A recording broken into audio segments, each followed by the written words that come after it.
Assalamu alaikum wa rahmatullah, la famille. Aujourd'hui, nous allons parler de l'histoire, des aventures de Salomon avec les démons. Bismillah. Le trône de Salomon avait 4 piliers.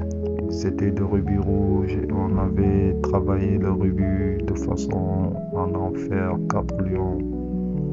Au-dessus de la tête de Salomon, Suleiman, des 4 vautours auxquels on avait fait des ailes étendues afin de faire de l'ombre à Salomon quand il donnait de l'audience. Quand il n'était pas sur son trône, les ailes de ces oiseaux se fermaient. Les 4 lions formaient également un talisman. Nul autre que Suleiman ne pouvait s'asseoir sur ce trône. Lorsque Nabuchodonosor vint à Jérusalem et qu'il voulut s'asseoir sur ce trône, il ne savait pas de quelle façon Suleiman avait coutume de le faire. Or, quand il mit le pied sur le trône, les lions au pied du trône jetaient chacun une grue sur ses jambes et les boyèrent. Et il tomba à bas du trône sans connaissance en lui donnant des remèdes. On le traita et on lui remit la jambe. Après lui, nul autre ne tenta plus de s'asseoir sur le trône. Quant aux paroles du Coran, Wadifanin Khal-Jawabi, elles signifient des plats comme des grands réservoirs, et les mots Khudiran Razian signifient des chaudrons grands comme des montagnes. Les déus avaient coupé un morceau d'une montagne et en avait formé un chaudron et avait fait au-dessus des foyers immobiles. Et c'est là qu'il faisait cuire la nourriture. Le chaudron était également immobile. Enfin, quant aux figures mâchonnées dans ce passage du Coran, c'étaient des représentations permises. En effet, Jésus, Isa, Ibn Mariam, l'Esprit de Dieu, avait formé des figures selon l'ordre de Dieu et avait soufflé dessus, et par la permission de Dieu, ils devenaient oiseaux, et c'étaient des formations d'argile qui étaient comme des oiseaux, comme cela était permis. C'est aussi permis au Messie. On rapporte, d'après des sources authentiques, que le prophète sallallahu alayhi wa sallam, lorsqu'il prit la Mecque et qu'il y fit son entrée, était vêtu du turban sahabé. C'était un turban noir. Il avait un drapeau noir au haut duquel était figuré un lion. Toutes les fois que le vent soufflait, le lion paraissait très grand parce que le vent déployait le drapeau. Il est dit dans le Coran: nous avons éprouvé Salomon en plaçant sur son trône un corps, etc. Sourate 38, verset 34. Voici comment se passa cette aventure. Il y avait dans ces contrées un roi dont le royaume était situé dans une île. Il y avait un grand pouvoir et était idolâtre. Suleiman, Salomon résolut de l'attaquer. Il y avait entre lui et ce roi 2 mois de chemin et il fallait traverser la mer. Salomon prépara son tapis, s'y assit avec toute son armée et traversa ainsi la mer jusqu'à cette île. Puis il attaqua le roi et le tua. Il convertit à la vraie religion toute l'armée et les habitants de l'île et s'empara de tous les biens du roi. Le roi avait une fille, il n'y en avait pas de plus belle sur la terre. Salomon l'amena avec lui, mais la jeune fille pleurait toujours de chagrin à cause de la perte de son père. Et chaque fois que Suleiman allait la trouver, il voyait ses yeux en larmes et son cœur dans l'affliction, et elle ne voulait pas céder au désir de Suleiman et ne parlait à personne. Salomon en fut affligé. Il ne savait que faire, alors il appela les dieux et libéra avec les déus. Dire nous avons moyen, puissent-ils faire une figure de marbre ressemblant parfaitement au père de la jeune fille. D'autres disent que c'est lui-même qui avait demandé que les déus fissent cette figure.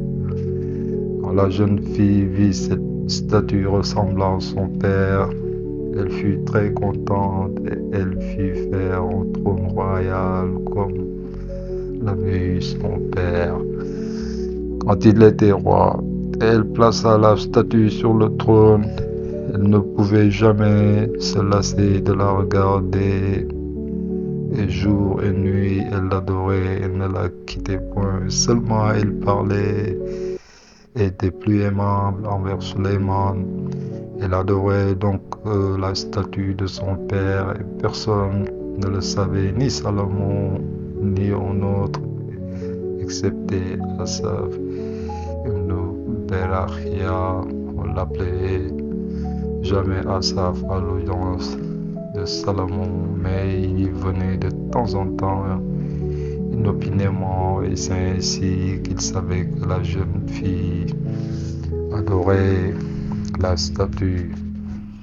Asaph savait le grand nom de Dieu et c'est lui qui disposait de tout dans la maison de Suleiman, car Salomon était un puissant roi. Personne n'osait parler devant lui, ni homme, ni femme, ni jeunes gens, ni jeunes filles, tandis que personne ne craignait Asaph. On lui cachait rien. Asaph donc alla trouver Salomon et lui dit: Ô prophète de Dieu, accorde-moi la permission d'aller au temple et de faire mes dévotions, car mon temps approche et je veux laisser un bon souvenir. Salomon le lui accorda. Quelque temps se passa sans qu'Asaph vînt auprès de Salomon. Et il restait dans le temple. Salomon le fit appeler et lui dit: Pourquoi n'es-tu pas venu auprès de moi? Asaph dit: Parce que dans ta maison se trouve une idole. Salomon ordonna de briser la statue et de punir la jeune fille. Aussitôt, il revêtit une robe pure et dit: Ô Seigneur, tu sais qu'il n'est point digne des fils de David que dans leur maison on adore un autre que toi. Après tout le bien dont tu les as comblés, mais moi je l'ignorais, viens à mon secours. Et il se lamenta et demanda pardon et pleura. Suleiman avait un anneau sur lequel était gravé le nom de Dieu, par le moyen duquel il était le maître de l'univers. La femme qui était la mère de ses fils s'appelait Jera. Salomon avait en elle plus de confiance qu'en ses autres femmes. Chaque fois qu'il se retirait pour ses besoins, il confia son anneau à cette femme pour qu'elle le gardât jusqu'à son retour. Or Dieu avait décidé ainsi qu'un jour, Suleiman s'étant retiré, ayant donné son anneau à Jera, l'un des grands dieux prit la forme de Salomon. Il se fit donner l'anneau par Jera et s'assit sur le trône de Salomon. Et tous se soumirent à ses ordres à cause de l'anneau. Lorsque Salomon revint et demanda à Jera son anneau, celle-ci lui dit: Je te l'ai rendu l'anneau. Salomon le nia et ils disputèrent ensemble. Puis Jera dit: Tu n'es même pas Salomon, c'est celui qui est assis sur ce trône qui est Salomon. Toi tu es un dieu qui a pris la figure de Salomon. Salomon resta stupéfait et il sortit de la maison. Partout où il allait, disant qu'il était Salomon, on le battait, on lui répondit: Tu es un dieu.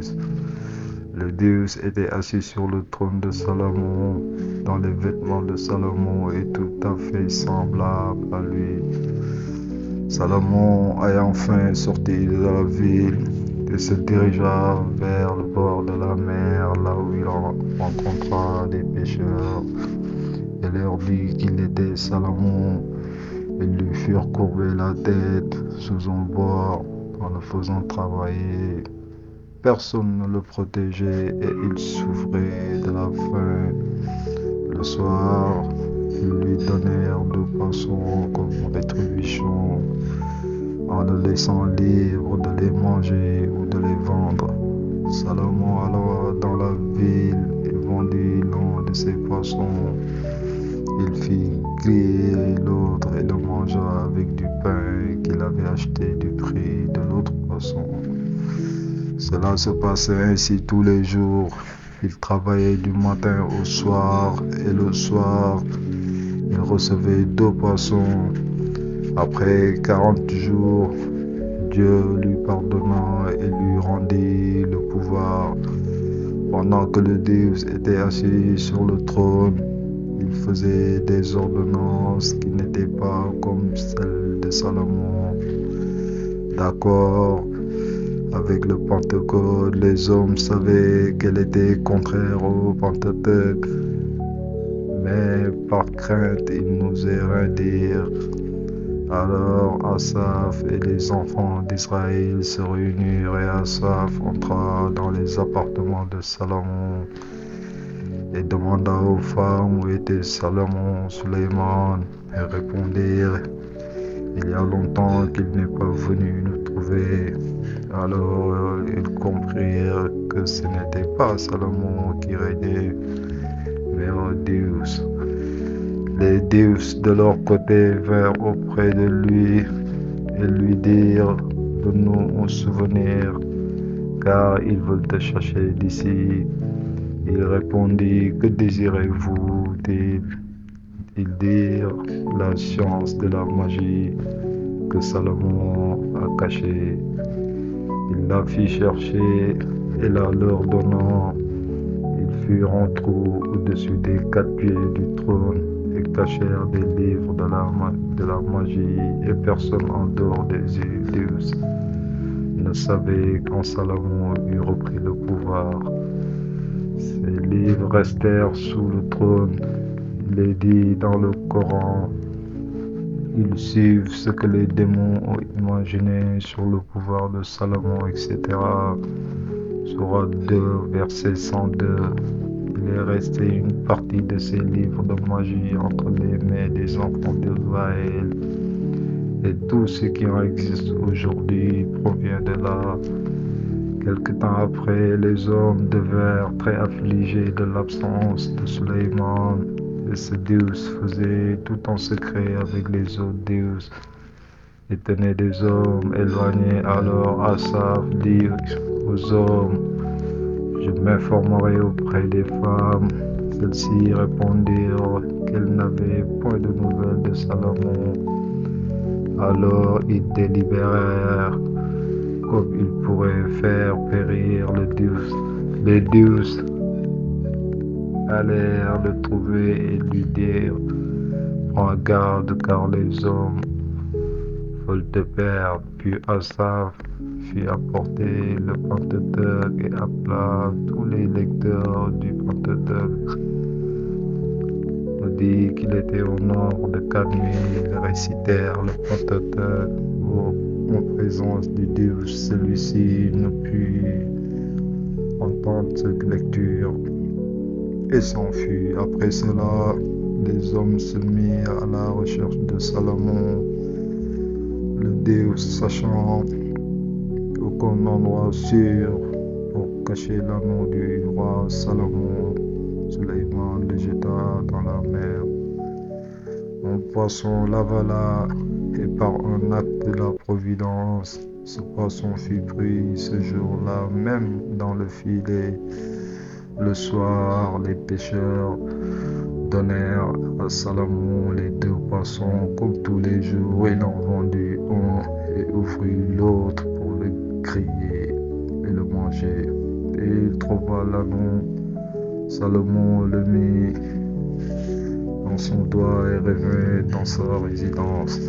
Les hommes, les démons et les oiseaux se réunirent autour de lui et il rendit des actions de grâce à Dieu. Puis il dit au Dieu, amenez-moi ce Dieu. Il répondit, il s'est caché au fond de la mer. Nous ne pouvons pas la saisir. On ne put s'en emparer pendant plusieurs années. Ensuite, une troupe de péris s'en alla au bord de la mer et se mit à crier, à pleurer sur Salomon à haute voix. Ce Dieu qui s'appelait Tadja criait du fond de la mer, qu'avez-vous? Ils répondirent, Salomon est mort. Alors le Dieu sortit de la mer et vint auprès d'eux. Les péris le saisirent et l'amenèrent devant Salomon Sulayman. Sulayman ordonna de le mettre entre une pierre et du fer, de l'attacher fortement et de le jeter au fond de la mer où il resta jusqu'au jour de la résurrection. Dans d'autres ouvrages, on l'apporte d'une façon inexacte en disant que le Dieu a agi comme Salomon et qu'il a répondu des arrêts comme lui. Il n'est pas juste de dire qu'un Dieu puisse faire l'œuvre d'un prophète. On raconte aussi cet événement de la manière suivante.